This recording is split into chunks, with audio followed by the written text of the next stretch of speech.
foi me sera toujours chère. Elle est gloire et victoire pour moi. Et par elle, en la maison du Père, la couronne est offerte à ma foi. Et par elle, en la maison du Père, la couronne est offerte à ma foi.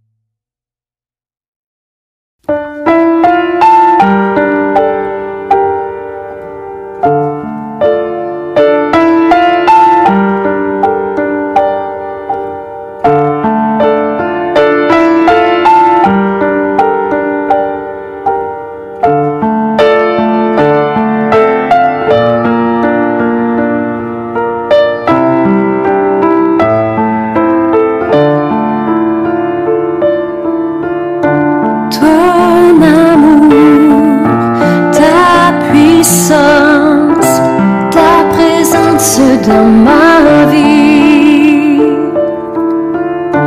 ton amour, ta puissance, ta présence dans ma vie, je veux t'adorer de tout mon cœur, je veux t'adorer de toute mon âme, je veux t'adorer de toute ma force, car tu es mon Dieu. Tu es mon Dieu. Ton amour, ta puissance, ta présence dans ma vie. Ton amour, ta puissance, ta présence dans ma vie, je veux t'adorer de tout mon cœur, je veux t'adorer de toute mon âme, je veux t'adorer de toute ma force, car tu es mon Dieu.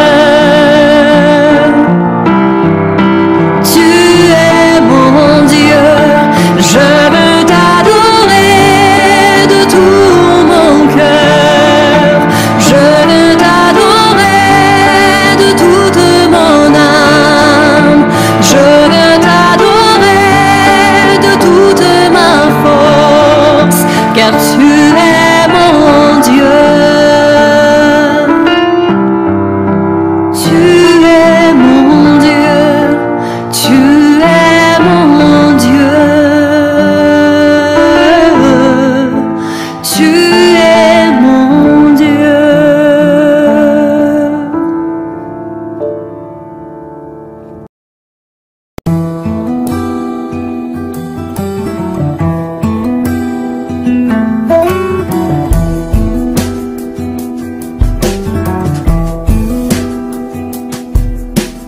Oh, prends mon âme, prends-la Seigneur, et que ta flamme brûle en mon cœur, que tout mon être vibre pour toi, sois seul mon maître, ô divin roi.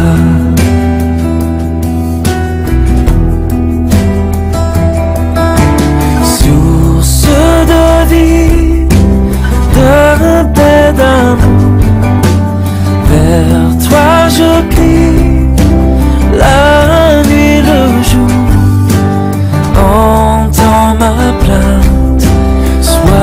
sois mon soutien, calme ma crainte, toi mon seul bien.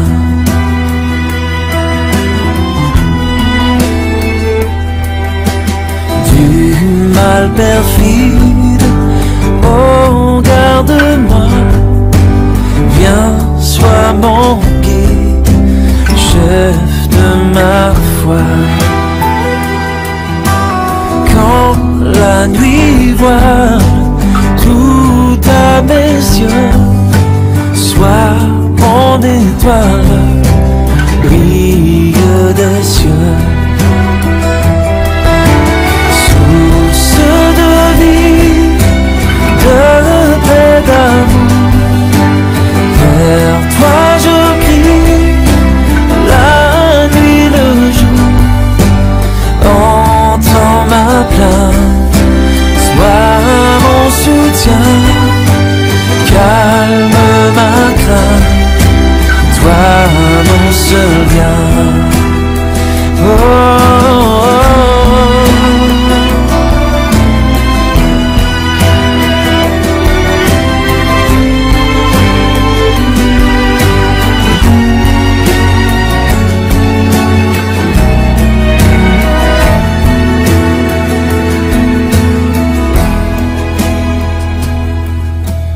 Voici l'aurore d'un jour nouveau, le ciel se dort de feu plus beau. Jésus s'apprête, pourquoi gémir? Levons nos têtes, il va venir. Source de vie, de paix, d'amour, vers toi je crie, la nuit, le jour. Entends ma plainte, sois mon soutien, calme ma crainte, toi mon seul bien.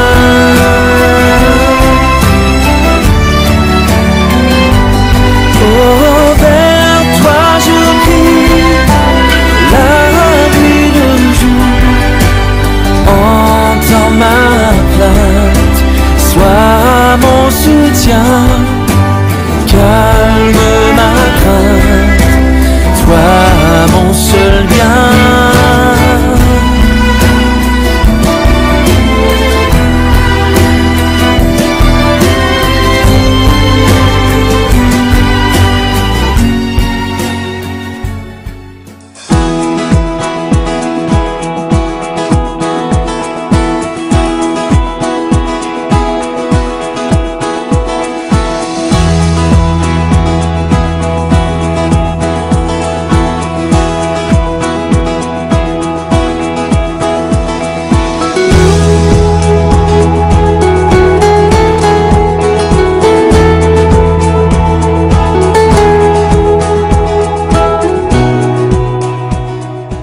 Dans 1 Jean 3, au verset 8, nous lisons « Celui qui pêche est du diable, car le diable pêche dès le commencement, c'est-à-dire celui qui demeure dans le péché.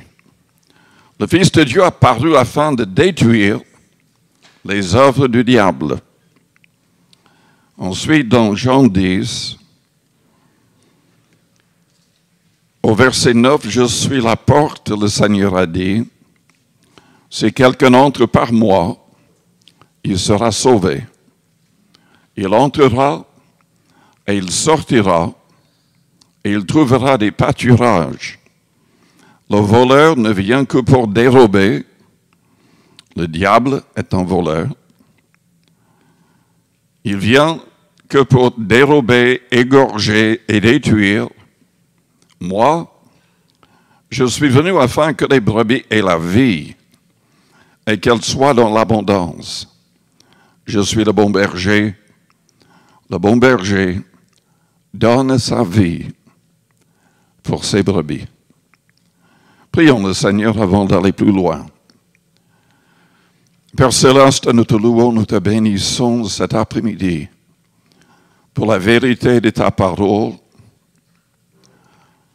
Nous te remercions pour ta présence au milieu de nous et nous te demandons d'agir dans les cœurs, les consciences, dans les corps des malades.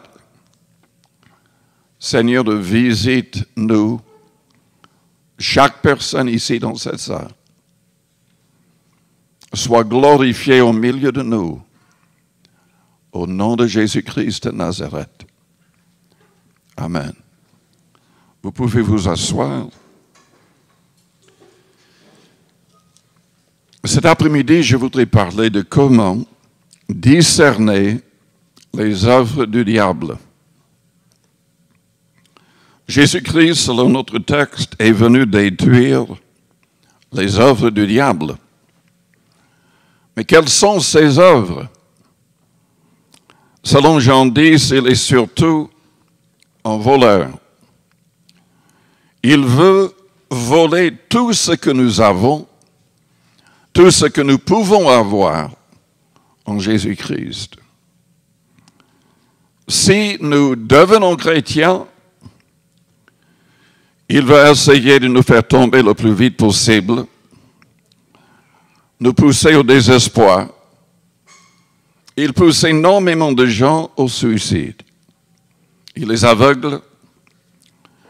Il est là pour détruire, égorger.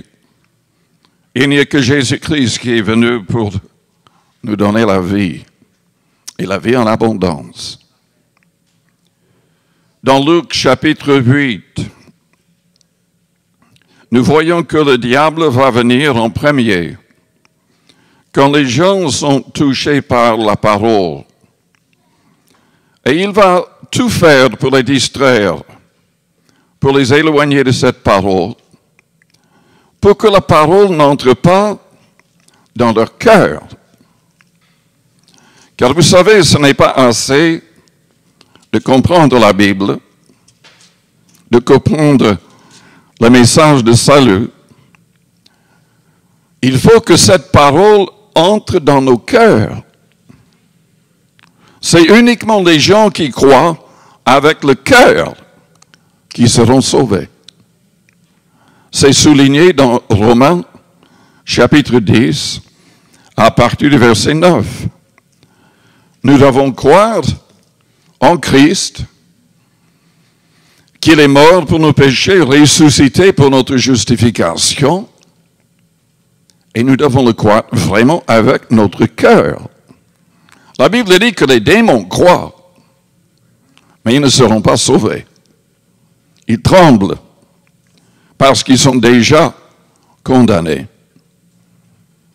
Mais celui qui croit avec son cœur en Christ, ça signifie tout simplement que cette personne aime le Christ avec tout son cœur. Le cœur est le siège de nos émotions, le siège de notre volonté. Et celui qui est réellement au Seigneur soumet sa volonté au Seigneur par amour. Il ne le fait pas par crainte. Souvent, la réalité de l'enfer pousse les gens à chercher Dieu, mais la crainte n'est pas suffisante pour produire une vraie conversion. C'est uniquement si nous aimons véritablement le Christ que nous arriverons à la justice, à une vie sainte. C'est uniquement en aimant le Christ que nous allons mettre ses commandements en pratique. Il a dit dans Jean 14, verset 15, « Si vous m'aimez, gardez mes commandements. Et je prierai le Père, et il vous donnera un autre consolateur, l'Esprit de vérité. » La parole souligne la réalité dans Romains 8 que si quelqu'un n'a pas l'Esprit du Christ, il ne lui appartient pas. À moins d'être conduit par l'Esprit du Christ, nous ne pouvons pas dire que nous sommes véritablement enfants de Dieu. Celui qui aime le Christ va vouloir mettre ses commandements en pratique. Et comme je l'ai dit ce matin, cette personne va trouver que les commandements du Christ ne sont pas pénibles. Parce que son cœur va les aimer.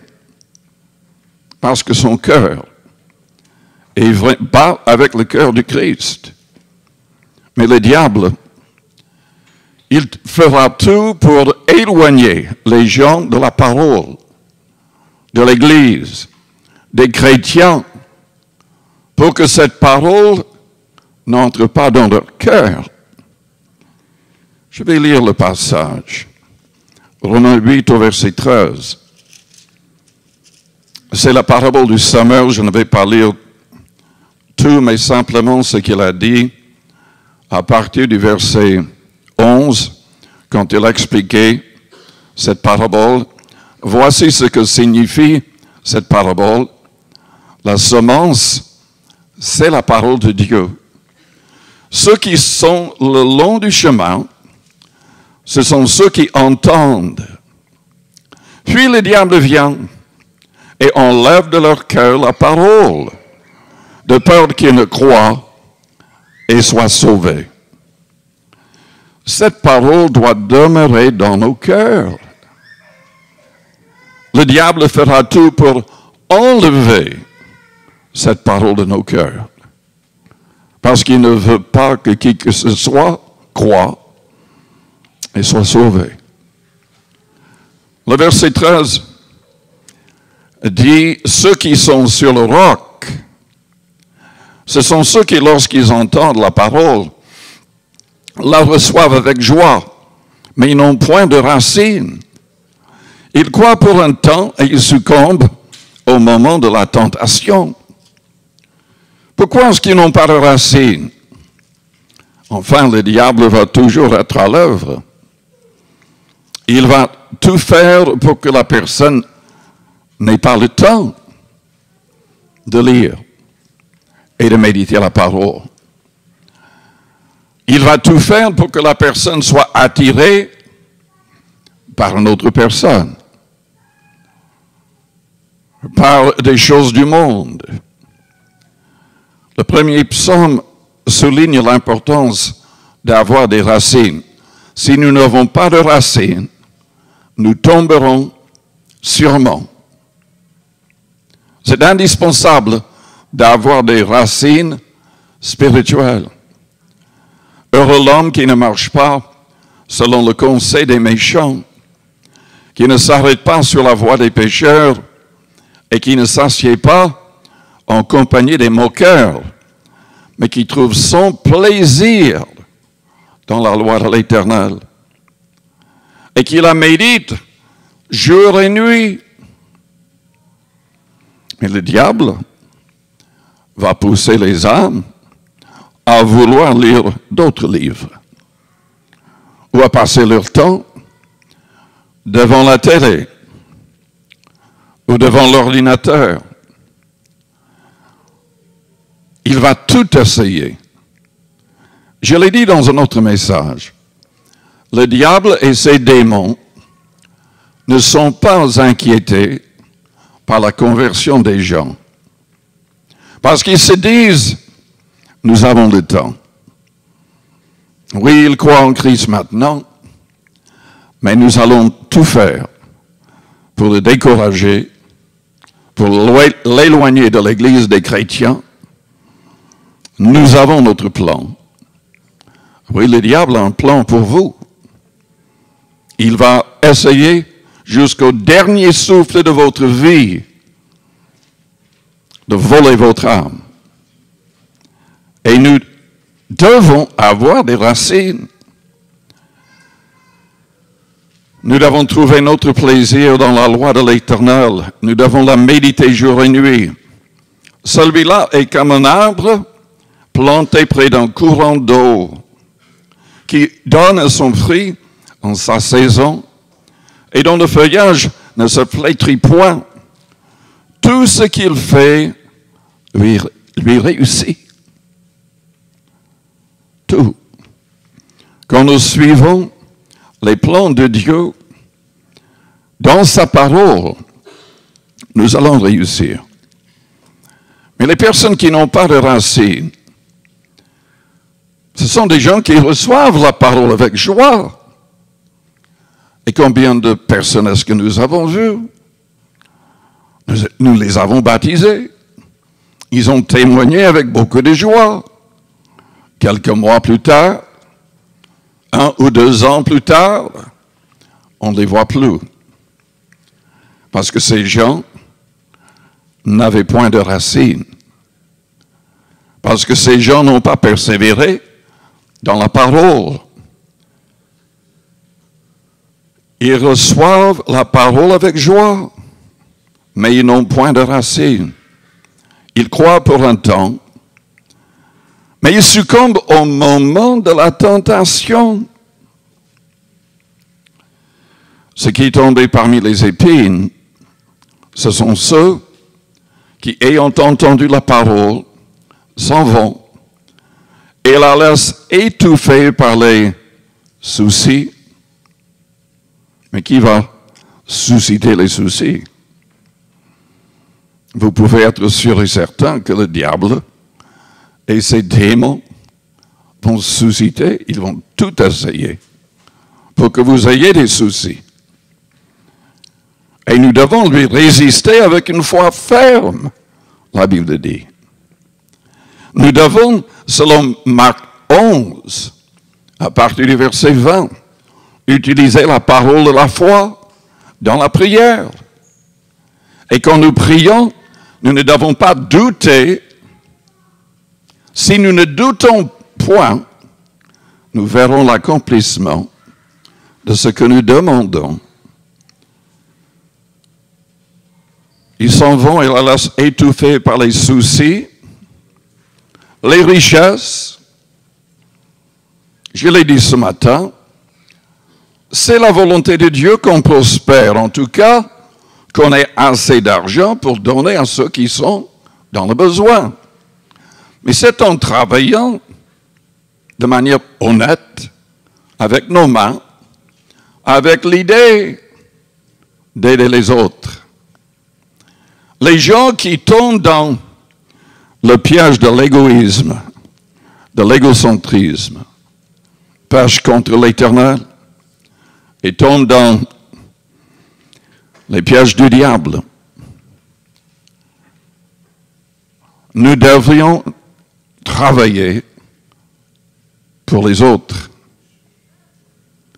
Selon 2 Corinthiens chapitre 5, nous ne devrions plus vivre pour nous-mêmes, mais pour celui qui est mort et ressuscité pour nous. Ce chapitre et ce verset est peut-être le plus important parmi beaucoup d'autres. Et c'est le passage qui n'est pas accepté par beaucoup de chrétiens, en tout cas, qui n'est pas suivi. Parce que, soyons honnêtes, est-ce que nous vivons vraiment pour le Seigneur et les autres, ou est-ce que nous vivons pour nous-mêmes?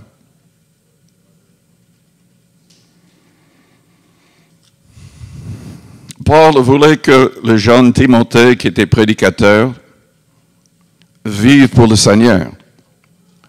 Et dans 1 Timothée chapitre 6, il lui a dit de ne pas se laisser avoir par le désir pour l'argent. Il avait déjà perdu des collègues qu'il avait abandonnés parce qu'il voulait les biens du présent siècle. Il ne voulait pas porter leur croix en servant le Christ. Il a dit à Timothée, si nous avons la nourriture et le vêtement, cela nous suffit. Vous savez, cette mentalité n'est pas dans l'esprit de la majorité des gens à notre époque. Mais c'est le message qui est important pour ceux qui veulent vraiment gagner des âmes et bouleverser le monde avec le vrai message de l'Évangile.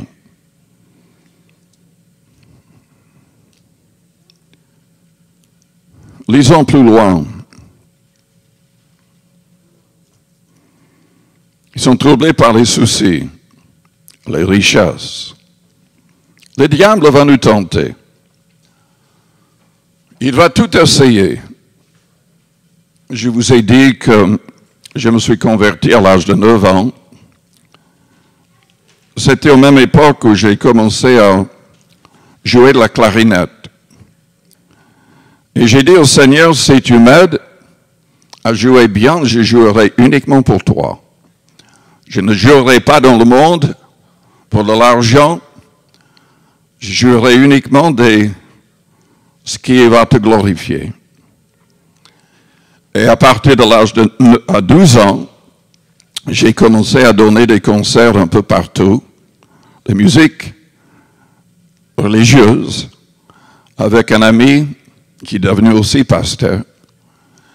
Et quand lui, il avait 12 ans, il était considéré comme étant la 3e meilleure accordéoniste du monde. On répétait jusqu'à 4 heures par jour ensemble. Et on était invités partout. On a joué même devant des foules allant jusqu'à 50 000 personnes au Canada. Mais le piège, c'est quand on joue bien, le monde peut vous tenter. Et on nous a contactés, nous a offert beaucoup d'argent pour jouer des choses pour le monde. Nous avons refusé. Mais beaucoup de gens ne refusent pas. Je connais beaucoup de gens qui chantaient pour le Seigneur, qui sont devenus même assez célèbres, mais après un certain temps, tentés par le monde, ils ont basculé. Et ils ne servent plus le Seigneur, ils ne sont plus avec le Seigneur. Le diable, il va tout essayer. Il a les plaisirs de la vie. Pas forcément des plaisirs mauvais. Peut-être des choses complètement légitimes. Mais des choses qui vont nous empêcher de trouver le temps de servir le Seigneur. Dieu veut que nous ayons le discernement pour connaître les choses les meilleures selon son plan. Qu'est-ce que nous allons choisir? Le piège, selon le verset 14, c'est que ces choses-là vont empêcher le croyant de porter du fruit qui vient à la maturité. Et selon Jean 15, nous devons porter du fruit ou nous serons éloignés du Seigneur. Le Seigneur est patient. Il a parlé d'un olivier qui ne portait pas de fruit.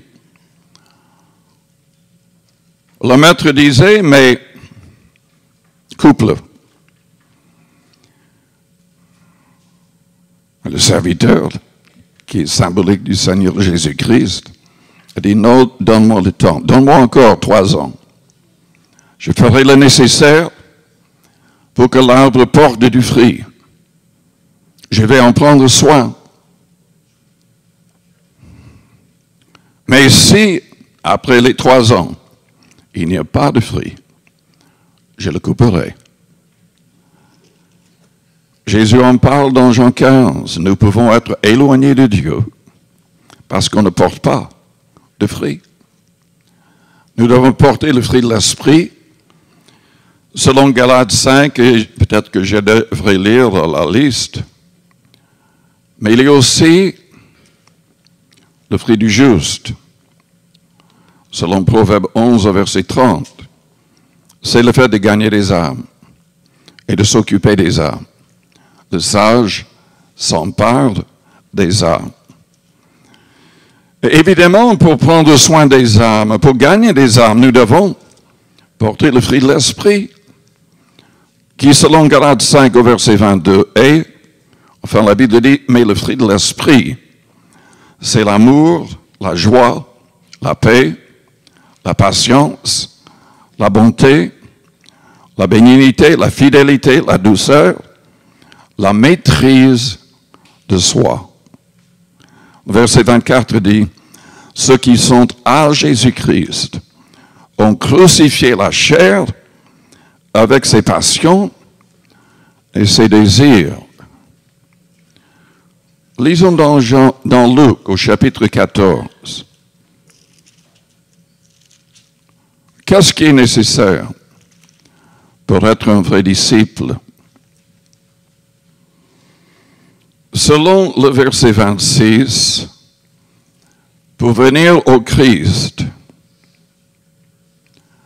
nous devons l'aimer plus que notre père, notre mère, notre femme, nos enfants, nos frères, nos sœurs. Nous devons l'aimer plus que notre propre vie. Sinon, on ne peut pas être son disciple. Il a dit au verset 27, quiconque ne porte pas sa croix et ne me suit pas ne peut être mon disciple. Le fait de porter sa croix, c'est simplement le fait de ne pas faire notre propre volonté. C'est ça qui est difficile.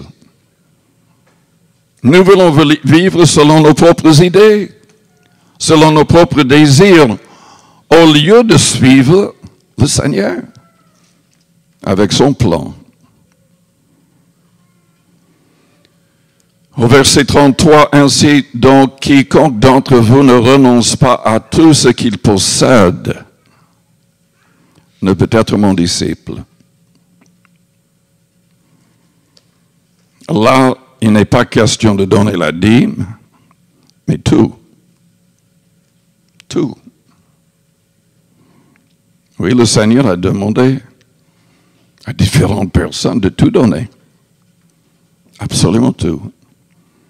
Moi, je connais des gens qui ont perdu tout en acceptant le Christ. Des gens faisant partie de familles très, très riches, mais qui ne voulaient pas de Dieu et qui ne voulaient pas de filles suivant le Seigneur.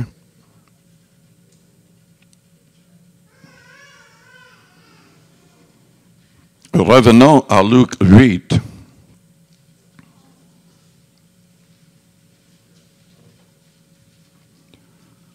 Le Seigneur a dit, ce qui est tombé dans la bonne terre, ce sont ceux qui, ayant entendu la parole avec un cœur honnête et bon, la retiennent et portent du fruit avec persévérance.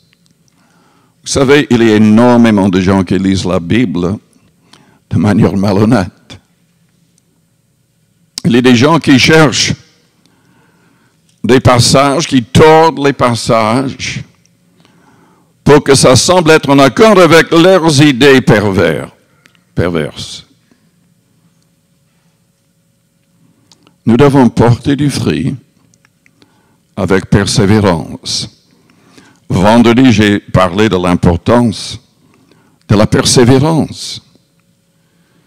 L'Église primitive dans Acte 2 voyait énormément de miracles, énormément de gens convertis quand il y avait cette persévérance. La Bible dit qu'ils persévéraient dans l'enseignement des apôtres, dans la communion fraternelle, dans la fraction du pain et dans les prières. En fait, ils allaient tous les jours au temple. Et ils étaient dans les maisons tous les jours, parlant du Seigneur, mangeant ensemble, priant ensemble.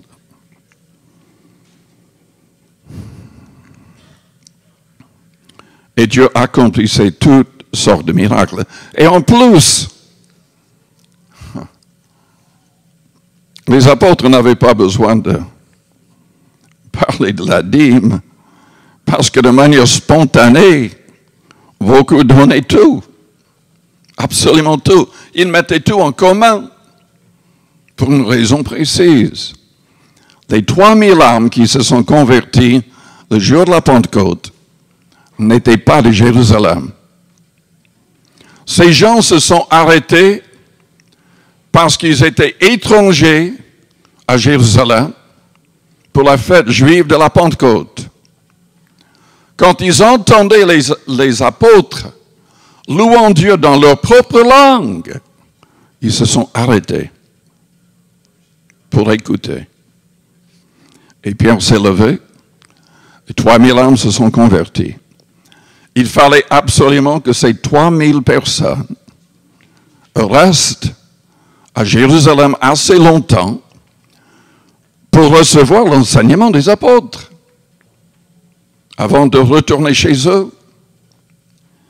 Et donc, ceux qui habitaient à Jérusalem, et n'oublions pas qu'il n'y avait que 120 personnes dans la chambre haute.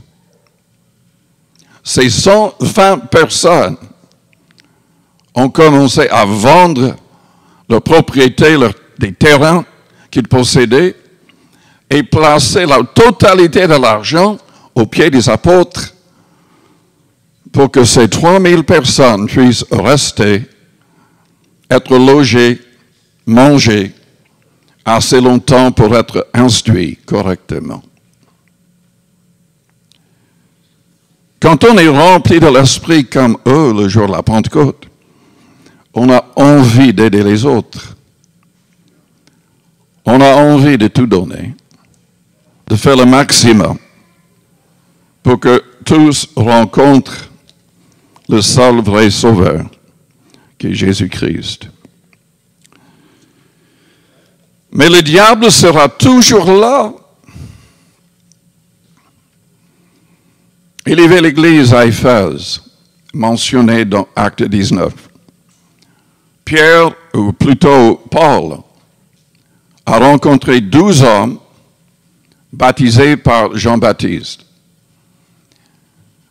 Ils n'étaient pas baptisés de l'Esprit, ils n'avaient pas été baptisés comme Jésus l'avait enseigné, au nom du Père, du Fils et du Saint-Esprit. Donc, Paul les a rebaptisés et après il leur a imposé les mains. Ils ont parlé tous en langue, ils ont prophétisé. Et Paul est resté pendant 2 années, enseignant chaque jour dans une maison.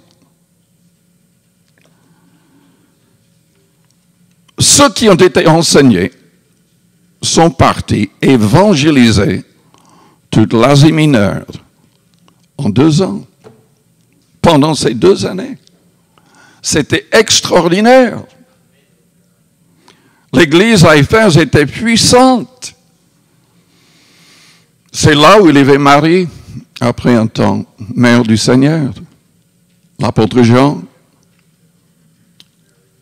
Mais dans l'Apocalypse, au chapitre 2, Jésus s'adresse à cette église. J'ai quelque chose contre toi. Tu as perdu ton premier amour. Repens-toi. Pratique tes premières œuvres, les œuvres d'évangélisation. Cette église n'avait plus la même persévérance, le même amour, la même vision, la même compassion pour les âmes. Et le Seigneur les appelle à la repentance. Ce qui est terrible, c'est que le diable se sert de la religion. Son outil le plus puissant est peut-être la religion. La fausse religion, qui s'appelle souvent christianisme, quand même. Dans Jacques, chapitre 4, nous voyons la clé pour vaincre le diable. nous devons nous humilier devant Dieu, parce que c'est lui seul qui peut nous garder debout. Au verset 6, la Bible dit, Dieu résiste aux orgueilleux, mais il fait grâce aux humbles. Soumettez-vous donc à Dieu. C'est ça la clé. Comment est-ce qu'on se soumet à Dieu? On se rend compte que nous ne pouvons rien faire sans lui. Nous ne pouvons rien faire sans cette parole. Si vous demeurez dans ma parole, vous êtes mes disciples. Vous connaîtrez la vérité et la vérité vous affranchira. Se soumettre à Dieu, c'est prendre le temps de prier. Jésus a dit, veillez et priez afin de ne pas tomber dans la tentation. C'est le fait de jeûner. Paul parle du fait qu'il jeûnait souvent. Jésus a dit, parlant à ses disciples, après avoir chassé un démon, il a dit, cette sorte de démon ne sort que par le jeûne et la prière. Lisez Ésaïe 53, la liste des promesses pour les gens qui jeûnent. Tout cela, c'est se soumettre à Dieu. C'est le fait de venir régulièrement aux réunions de l'Église. Le fait de rester en contact avec d'autres croyants, les exhortant et acceptant d'être exhortés. Lisez Hébreux 3 et Hébreux 10. La Bible dit dans ces deux passages qu'énormément de gens vont être éloignés de la vérité et du ciel parce qu'ils négligent cela. C'est tellement important. Et je vous pose la question, est-ce que vous dépendez pleinement du Saint-Esprit? C'est ça, se soumettre à Dieu. Est-ce que vous avez même fait l'expérience de la Pentecôte? Le parler en langue est quand même le signe qu'on est baptisé du Saint-Esprit. C'était le signe reconnu par Pierre dans la maison de Corneille. Tous ont parlé en langue. Dans les Actes des Apôtres, ce n'est pas mentionné pour les personnes en Samarie, mais Simon le magicien a offert de l'argent à Pierre pour qu'il ait le pouvoir d'imposer ses mains pour que les gens soient baptisés de l'Esprit. Et Pierre lui a dit, tu n'as ni part ni lot dans cette affaire. Et le mot pour affaire, traduit par affaire, est logos, qui signifie en fait cette parole. Paul parlait en langue, tous parlaient en langue. Paul a dit, je veux que vous parliez tous en langue. Et encore que vous prophétisiez. Tout cela cherche sa face pour recevoir, c'est se soumettre à Dieu. Mais Jacques continue en disant, résistez au diable et il fuira loin de vous. Résistez tout ce que vous voulez. Ça ne marchera pas si vous n'avez pas fait ce que je viens de dire avant, ce que Jacques a dit avant. On doit en premier se soumettre à Dieu. Sinon, on n'aura pas la force pour résister au diable. Approchez-vous de Dieu et il s'approchera de vous. Nettoyez vos mains, pécheurs, purifiez vos cœurs, hommes irrésolus, sentez votre misère, soyez dans le deuil et dans les larmes, et que votre rire se change en deuil et votre joie en tristesse. Humiliez-vous devant le Seigneur et il vous élèvera. C'est la force qui vient du Seigneur qui nous gardera debout. C'est la force qui vient du Seigneur qui fera fuir le diable. Le diable va se servir de la religion, de l'orgueil des hommes, On n'a que lire la 3e lettre de l'apôtre Jean. Ça peut faire tomber n'importe qui, l'orgueil. Nous devons être sur nos gardes et rester humbles devant Dieu. Peut-être qu'on a bien étudié la Bible, on croit tout savoir. On doit rester humble, car Dieu seul peut nous garder debout. Peu importe ce qu'on connaît. Selon la 3e lettre de Jean, un des responsables des églises est tombé dans l'orgueil, tellement aveuglé par l'orgueil qu'il voulait toujours avoir la première place. Il ne voulait même pas permettre que les apôtres viennent dans son église. Parce que c'est lui qui voulait toujours parler. C'était lui qui voulait toujours donner les conseils. Et il est allé jusqu'à parler même contre Jean en tout cas. Et les gens qui voulaient dans l'église recevoir d'autres, et les apôtres, il les a chassés de l'église. Vous vous rendez compte comment l'orgueil peut aveugler les gens? Et le diable va tout faire pour nous séduire, pour nous tromper avec de fausses doctrines. Dans 2 Corinthiens, au chapitre 11, je l'ai lu vendredi. 2 Corinthiens, chapitre 11. Il y avait de super apôtres, entre guillemets, qui venaient dans les églises que Paul avait commencées. Ils avaient un message plus complexe. Et Paul dit, de même que le serpent séduisit Ève par sa ruse, je crains que vos pensées ne se corrompent et ne se détournent de la simplicité à l'égard de Christ. Et ensuite, il parle de ces gens, et il dit carrément que ces gens prêchaient un autre Jésus, qui n'était pas le vrai. Un message qui n'était pas vraiment le message de Christ. Et sous les mains de ces gens-là, les croyants recevaient un autre esprit qui n'était pas le Saint-Esprit. Et en fait, c'était un faux évangile. Un faux évangile. N'oublions pas ce que Galates, chapitre 1er, dit.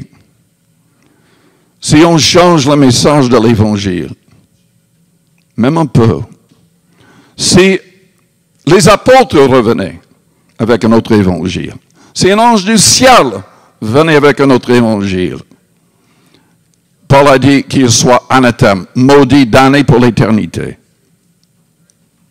Selon Jean, dans 2 Jean, chapitre 1er, au verset 9, il a dit, si quelqu'un ne demeure pas dans la doctrine du Christ, mais va plus loin, cette personne n'a point Dieu. Nous ne pouvons pas inventer des doctrines. Nous ne pouvons pas inventer des pratiques pour l'Église qui ne sont pas dans le Nouveau Testament. Selon Jude, chapitre 1er, au verset 3, je vais le lire. Bien-aimés, comme je désirais vivement vous écrire au sujet de notre salut commun, je me suis senti obligé de le faire afin de vous exhorter à combattre pour la foi qui a été transmise aux saints une fois pour toutes. Ce que nous avons dans le Nouveau Testament ne peut pas être changé en aucune manière.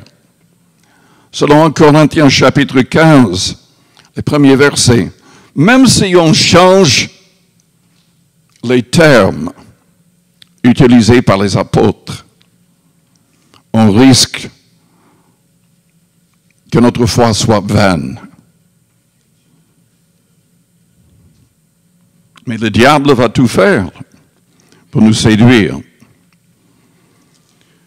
Nous avons actuellement un très grand nombre de marabouts, de sorciers, qui prétendent être des chrétiens, des pasteurs, des apôtres, des prophètes. Ils font des vidéos, ils commencent des églises. Tous leurs miracles sont du diable, bien qu'ils parlent du Christ. Mais ils ne sont pas en contact avec le Christ, mais avec les démons. Le diable, avec ses démons, imite l'œuvre du Saint-Esprit. Et déjà, je devrais vous lire dans 2 Corinthiens 11. Paul, parlant de ces super apôtres, il a dit au verset 13, « Ces hommes-là sont de faux apôtres, des ouvriers trompeurs, déguisés en apôtres de Christ. Et cela n'est pas étonnant, puisque Satan lui-même se déguise en ange de lumière. Il n'est donc pas étrange que ses ministres aussi se déguisent en ministres de justice. Leur fin sera selon leurs œuvres. » Le diable, quelles sont ses œuvres? Crée la confusion, l'anarchie. Dans le contexte de l'Église de Jésus-Christ, Paul savait ce qui allait se passer. Il a dit après son départ, après sa mort. Il savait qu'il y aurait des loups qui allaient complètement disperser le troupeau.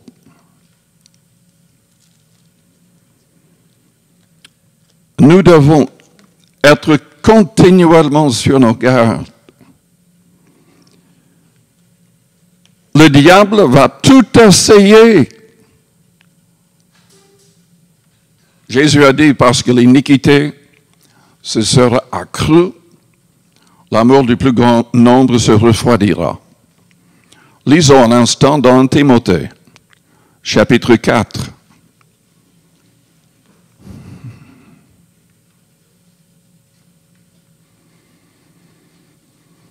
L'Esprit dit expressément que dans les derniers temps, quelques-uns abandonneront la foi pour s'attacher à des esprits séducteurs et à des doctrines de démons. Par l'hypocrisie de faux docteurs, portant la marque de la flétrissure dans leur propre conscience, prescrivant de ne pas se marier et de s'abstenir d'aliments que Dieu a créés pour qu'ils soient pris avec action de grâce par ceux qui sont fidèles et qui ont connu la vérité. Nous savons que l'Église catholique a été trompée. Les prêtres catholiques, enfin, on ne peut pas être prêtre si on se marie. Selon la Bible, c'est une doctrine des démons. Vous n'avez que lire le chapitre 3. L'évêque, les évêques, et le mot ne signifie que surveillant en grec, devaient être mariés d'une seule femme, avoir des enfants, savoir prendre soin de la famille, afin de savoir prendre soin de l'Église. Et Paul le répète quand il a écrit à Tite. Et vous devriez savoir que c'est Timothée qui était envoyé par Paul dans toutes les églises. C'est lui qui a choisi les responsables. Et il a agi exactement selon les paroles de Paul. Il n'est pas contre la Bible de rester célibataire si on a le don pour rester célibataire, si c'est la volonté de Dieu qu'on reste célibataire. Apparemment, Paul lui-même est resté célibataire, mais il a dit quand même que les responsables dans les églises devaient avoir une seule femme, etc.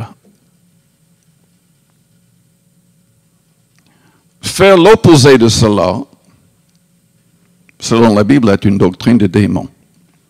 Et ça vient d'un docteur hypocrite à un moment dans l'histoire qui a causé ce problème.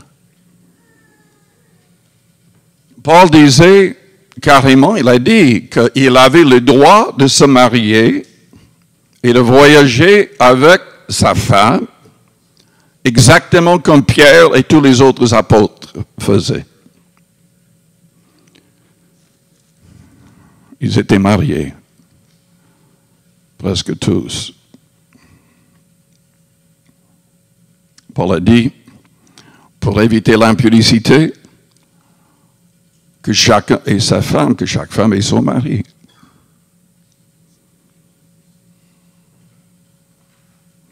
Et le diable veut falsifier la parole de Dieu, veut tordre le sens de la parole. Pour détruire, pour voler, anéantir les plans de Dieu. Il va se servir du sexe, de l'amour de l'argent, le désir d'être célèbre. Comme je l'ai déjà dit, il va se servir surtout de l'orgueil de la personne. Il va se servir de la facilité. Il va soulever de faux docteurs qui vont dire enfin tout cela, porter sa croix, ça c'est démodé. Selon 2 Timothée chapitre 4, dans les derniers temps, la majorité des croyants, au lieu de suivre le chemin du Christ, vont se laisser avoir par les faux enseignants.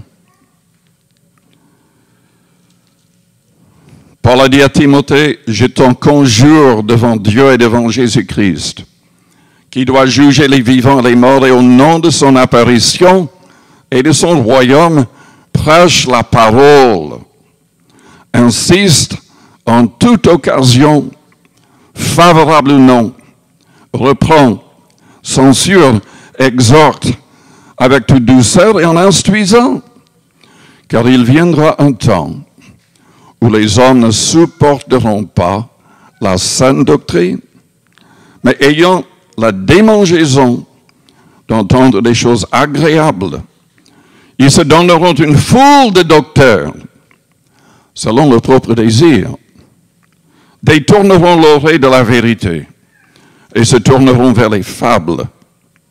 Mais toi, sois sobre en toutes choses, supporte les souffrances, fais l'œuvre d'un évangéliste, remplis bien ton ministère. Pierre a dit, le diable est comme un lion rugissant, cherchant qui il dévorera. Résistez-lui avec une foi ferme. Et comprenant, il va perdre. J'ai écouté quelques vidéos récemment et j'ai appris des choses que je ne savais pas. Je n'ai pas le temps d'en parler maintenant. Mais il y a énormément de gens qui suivent le diable, consciemment. Consciemment. Et ils sont des chefs des gouvernements dans le monde entier. Ils croient que le diable est Dieu. Qu'il est le Dieu qui va gagner. Ils le préfèrent évidemment parce que le diable permet qu'on peut tout faire selon ses propres désirs. Ce qui est terrible,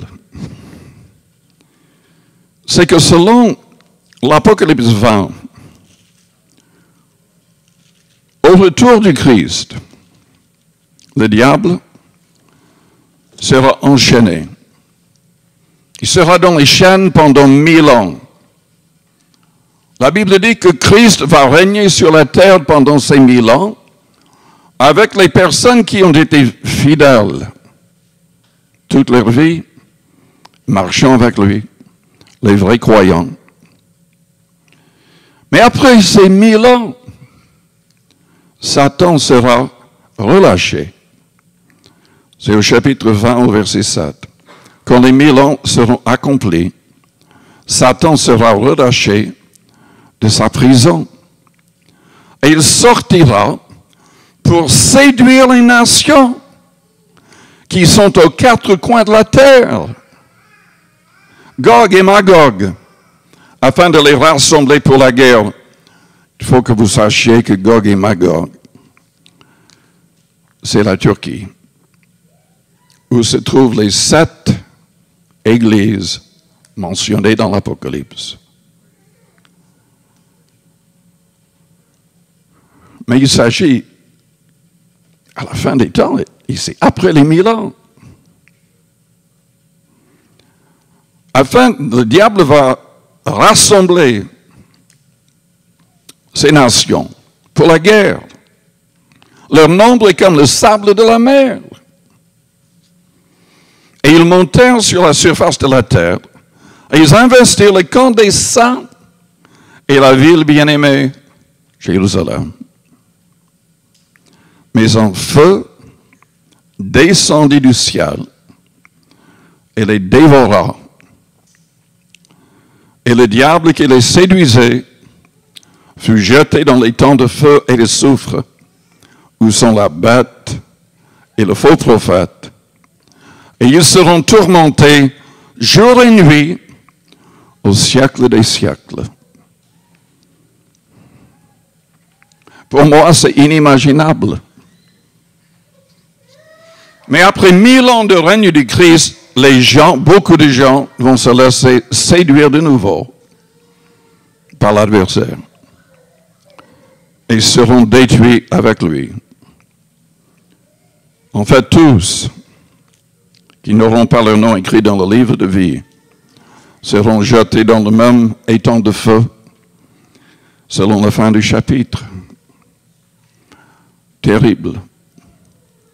Moi, je veux la vie que Jésus-Christ offre. Moi, je sais que lui, il va gagner. C'est déjà prophétisé. Il a déjà accompli plus de 300 prophéties à la lettre. Tout ce qui est écrit s'accomplira à la lettre.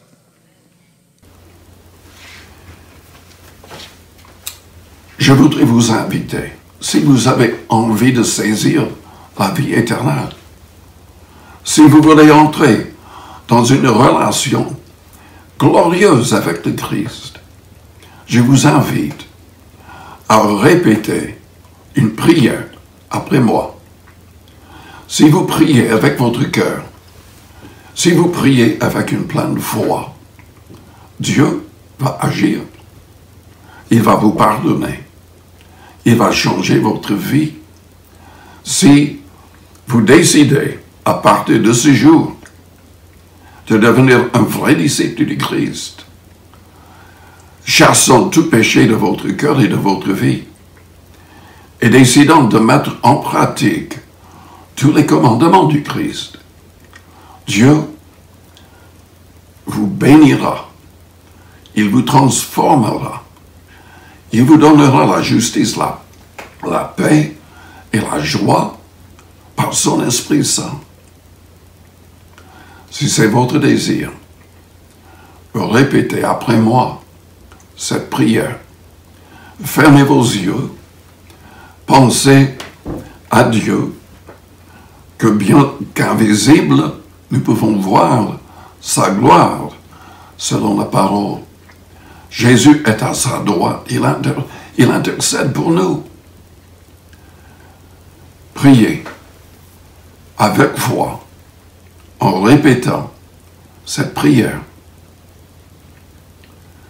Père Céleste, je me confie en toi. Je crois à tes promesses.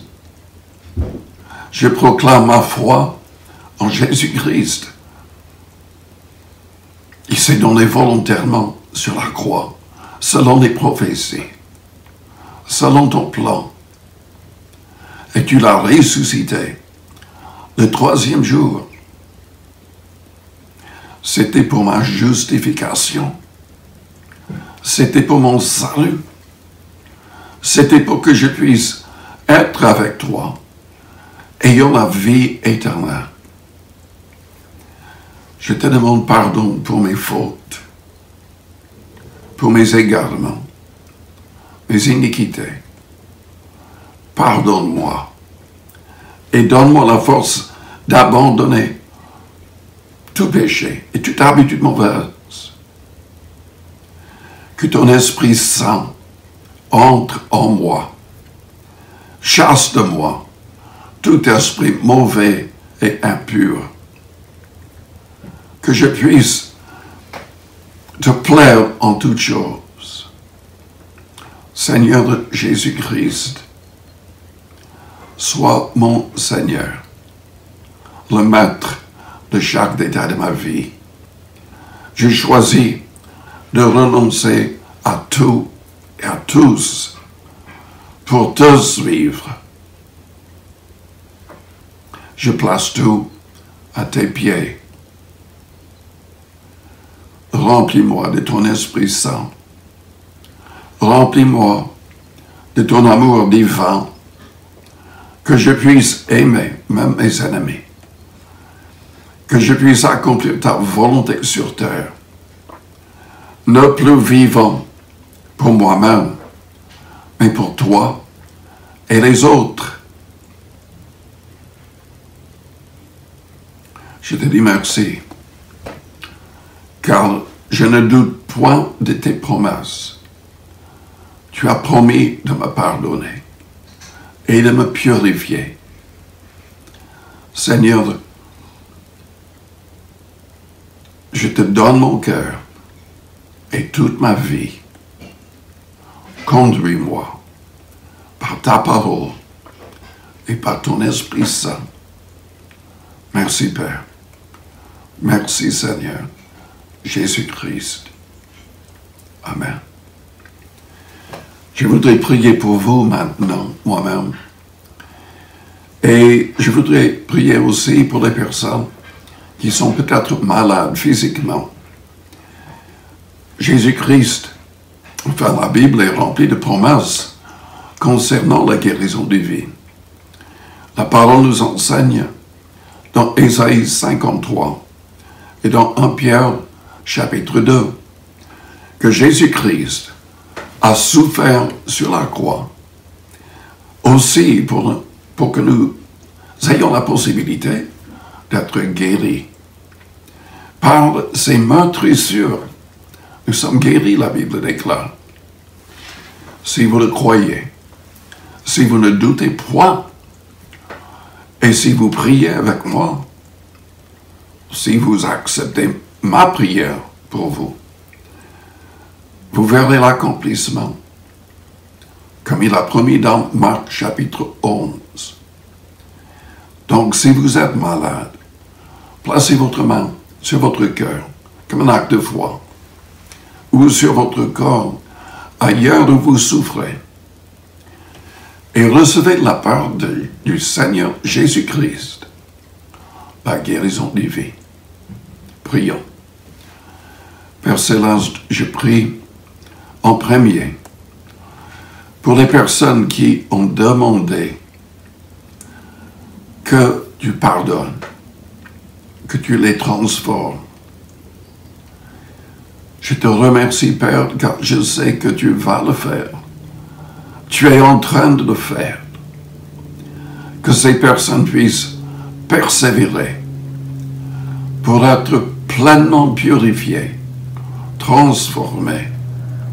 Garde ces personnes debout spirituellement et que ces personnes puissent persévérer jusqu'au dernier souffle de leur vie.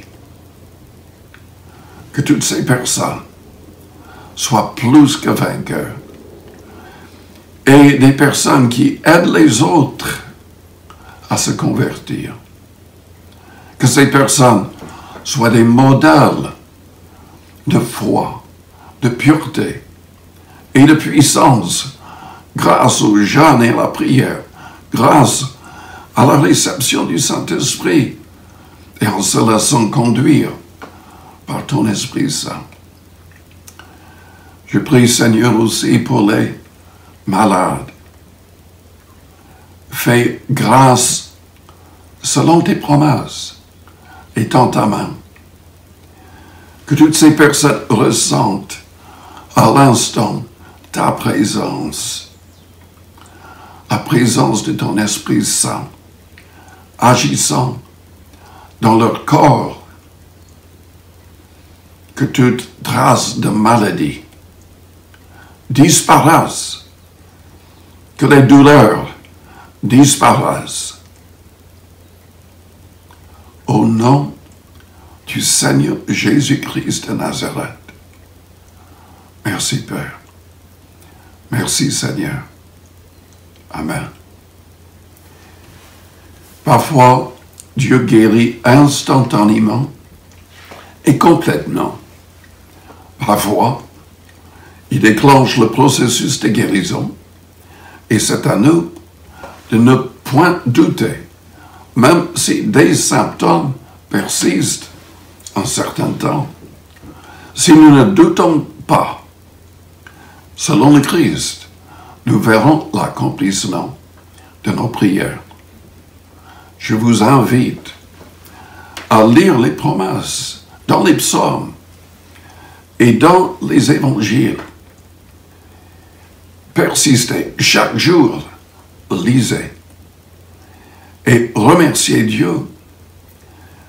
Demandez qu'il réalise dans votre vie toutes ces choses. Vivez pour le Christ et soyez bénis par le Seigneur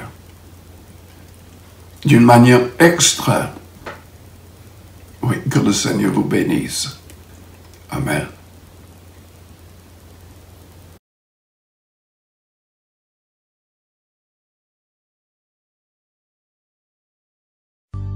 Reçois de moi le parfum qui t'est dû, la beauté de ton nom, mon âme est perdue. Je veux n'être qu'à toi. Jésus, je t'aime.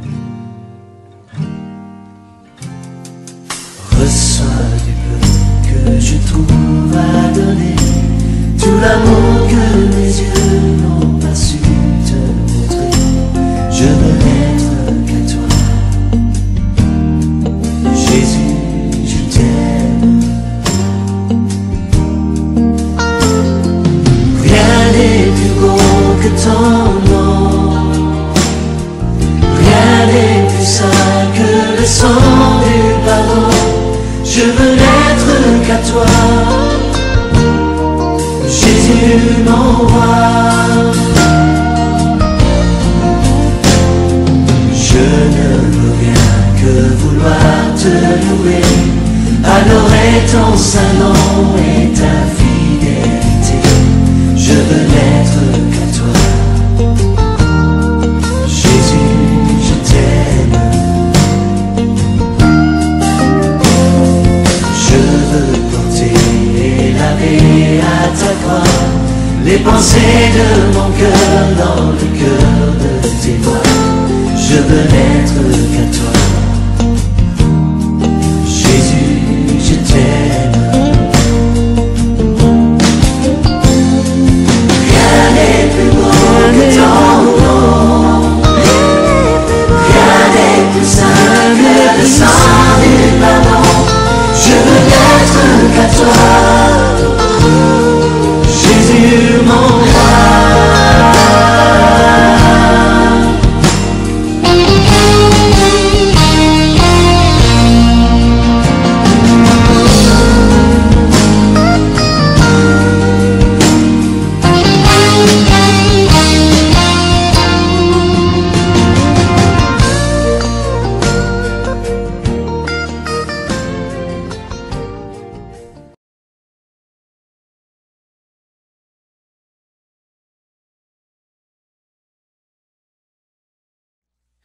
Rien ne peut sauver mon âme, rien que le sang de Jésus, pour elle je ne réclame rien que le sang de Jésus, précieux sang de l'agneau qui me donne un cœur nouveau. Rien d'autre je ne veux plus, rien que le sang de Jésus.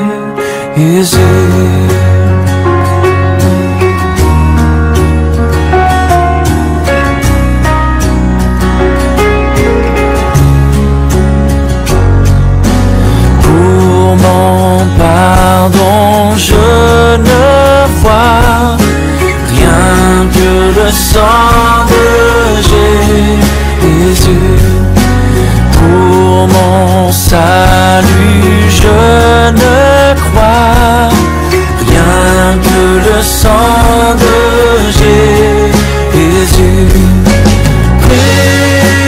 Précieux sang de l'agneau qui me donne un cœur nouveau. Rien d'autre je ne veux plus, rien que le sang de Jésus.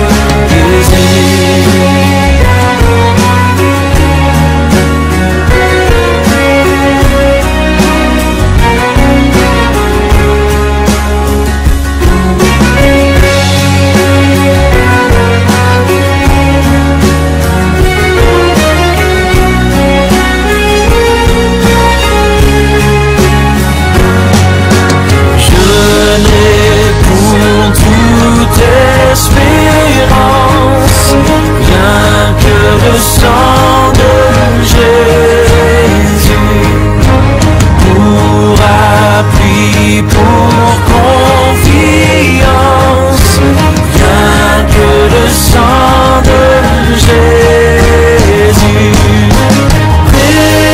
Précieux sang de l'agneau qui me donne un cœur nouveau. Rien d'autre je ne veux plus, rien que le sang de Jésus. Précieux sang de l'agneau qui me donne un cœur nouveau. Je ne veux plus, rien que le sang de Jésus. Rien d'autre je ne veux plus, rien que le sang de Jésus.